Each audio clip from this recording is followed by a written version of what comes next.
Mas masaya ang buhay kapag may manok sa bahay.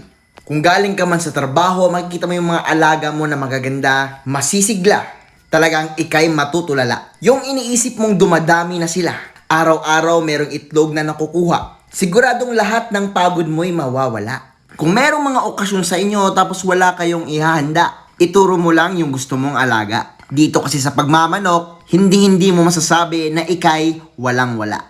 Ito yung mga 1-week-old chicks natin. Yung may-ari nito is from Davao City. 300 chicks yung order niya at kukunin niya ito ngayong October 20. Sa pag-aalaga ko ng pagmamanok, everyday may production kami. Hindi naman lahat ng manok nangingitlog everyday. May mga inahin na mangingitlog ngayong araw at yung iba naman bukas. Kaya everyday, meron kaming harvest. Dito sa papaparami ng sisiyo, gumagamit kami ng mga incubators. Kaya kung napapansin nyo dito sa brooding pens namin, meron kaming ilaw. Yan kasi ang magbibigay init dito sa mga alaga nating sisiw. May mga rice hull din po ito para ma-maintain yung init sa loob at maganda yung beddings nila. Simpleng setup lang po ito. 7 AM in the morning, may kumuha agad dito ng rooster. Rhode Island Red yung kinuha niya. After ng first customer, nagpahinga ako ng 3 hours. So ngayon 10 AM na at magbibigay ako ng merienda dito sa mga manok natin.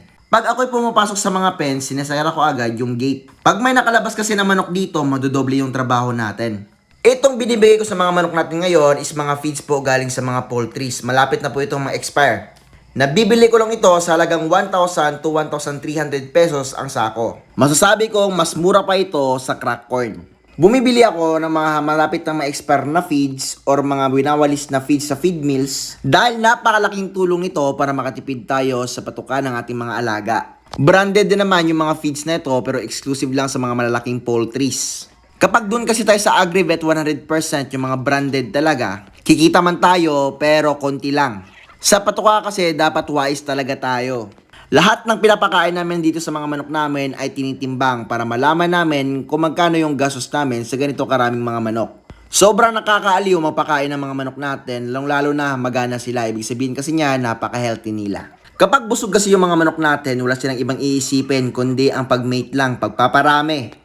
Kaya kung mas maaga ka nagpapakain sa inyong mga alagang manok, mas maaga din yun ang pinuproduce nilang mga produksyon. Yung sinasabi kong produksyon ay yung pangitlog nila at syempre yung poops nila pwede gawing chicken dung or chicken fertilizer. Kaya kung plantito ka or plantita, mas maganda meron kang manok sa bahay para libre na po yung organic fertilizer mo. Pagkatapos nilang kumain, may nakita kong itlog dito. Itlog ito ng decal brown. Bagong materialis natin ito at hindi pa marunong pumugad dun sa mga pugad natin. Meron din ako nakitang itlog dito. Itlog naman ito ng Black Australorps. Kaka-harvest ko lang ng mga morning eggs at ngayon may nangingitlog na naman. O di ba? Napakaganda. Ang pagmamanok, napakagandang libangan, napakaganda ding business. Magiging maganda yung business sa pagmamanok kapag meron ka ng alam dito. About naman sa kaalaman, napakarami nating tutorial sa Facebook and YouTube. I-search nyo lang. Dapat alam nyo na kung paano pa itlogin itong mga manok natin, paano magkaroon sila ng mga magagandang itlog, super quality, at magaganda yung hatching rate at saka fertility rate. Sayang kasi kapag sobrang dami nating itlog pero napakarami namang baog. Mas okay pa nga ako doon sa konti lang pero grabe yung hatching rate at saka fertility rate. Huwag nyo din po pasosobrahan yung pagkain na binibigay nyo sa inyong mga alaga. Alam kong mahal nyo sila pero kapag nasobrahan kasi sila ay magkakasapola. Ibig sabihin yan, magkakaroon sila ng excess fats at hindi na sila mangingitlog. Dito naman tayo sa mga native chickens natin. Dito sa native chickens natin, meron tayong dalawang breeds dito, kundi ang Huluano at saka Bisaya. Bisayang manok, manok ng mga Bisaya. Kaway-kaway sa mga bisdakdara. Huluanong manok naman, galing sa Hulusulo. Marayo may naat naman sa mga taga Hulusulo na mga nanonood ngayon. Bisayang manok, medyo katamtaman yung kanyang laki, pero napakasarap ng karne. Ang Huluanong manok naman, malalaki, masarap din ang karne. Pero palagi nag-aaway yung mga Huluano, kaya kinrossbreed ko dito sa medyo mababait na mga Bisayang manok. Yung kinagandahan din dito sa mga native chickens natin, halo-halo na yung kulay nila. Napakagandang tignan. Rhode Island Red Production. Isa sa mayroong pinakamaraming buyer itong Rhode Island Reds natin dahil sa ganda ng kulay nito. Kapag naka-uniform kasi yung mga Rhode Island Reds natin, sobrang gandang tignan. Pula yung lalaki, pula din po yung babae. Dahil meron tayong mga pure breeds dito like Rhode Island Red tsaka Black Australorp. Yung Rhode Island Red, pula yung kanyang sisiw. At doon naman sa Black Australorp, itim yung kanyang sisiw. Ayon sa obserbasyon ko at saka based sa mga research, mas malakas talaga ang mangitlog ang Black Australorp kumpara dito sa Rhode Island Red. Pero ewan ko ba kung bakit gustong-gusto ng mga buyers natin ang Rhode Island Red. Kasi para sa akin din, napakaganda talaga na merong pula dito sa inyong manukan. Always check your incubators. Palagi ako nag-check ng mga temperature dito at saka humidity. Dito po sa mga incubators natin, hindi lang po isang thermostat, kundi marami po. To make sure walang magiging palpak dito sa ating produksyon at sa mga orders natin. Yung mga brooding pens naman natin ay na-separate na ni Papang dito sa ating mga Rhode Island Reds. Gusto kasi namin walang disturbance dito sa mga sisiw natin para relax sila at iwas stress.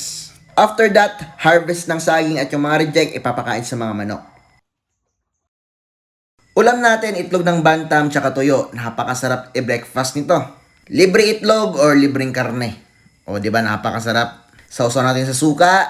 Napakasarap din ng simpleng buhay. Habang nagtatrabaho kami, palagi nagkukwentuhan, tawanan, at lahat ng pinagdaanan namin ngayon, nagbubunga na. Dahil bawat harvest namin ngayon, kumikita talaga. Meron akong i-introduce na game app sa inyo. Ito yung palaging nilalaro ko. Pero sa mga hindi gusto nito, pwede nyo nang skip yung video natin.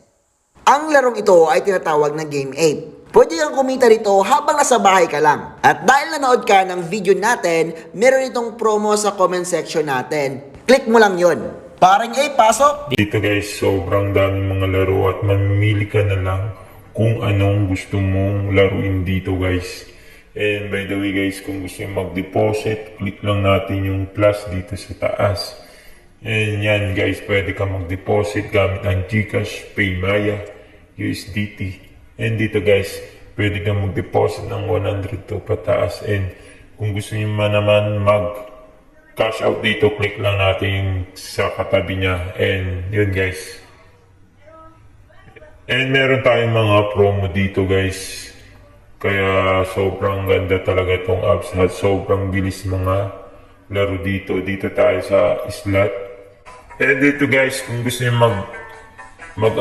maglaro, dito pwede kang tumaya ng 1 piso and 1,000 pesos. Tayo ng 5 pesos dito. Spin lang tayo dito guys, mga par. Yan guys.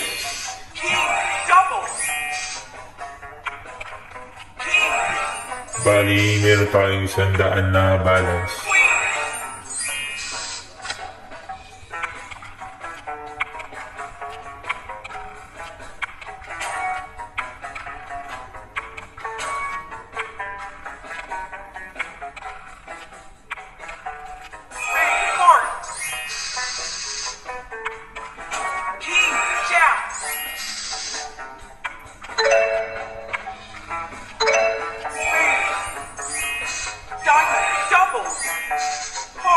Triple. Queen, jack, 5 times. Lucky, 5 times. 180 pesos guys. Diamond, 5 times. 37, King, 5 times. 20, 5 times. Heart, 5 15, times. Club, 5 times. 112, Diamond, 5 times. 27. Yun guys, panalo agad tayo ng 50 pesos. Ganun lang kadali dito guys, mga par. Yun mga par, kita nyo naman panalo tayo ng 528 pesos. Sandaan lang yung uunan natin dito at sobrang bilis lang manalo dito. Kung gusto mo dito guys, click mo na yung link ko sa description, then mag-register ka na.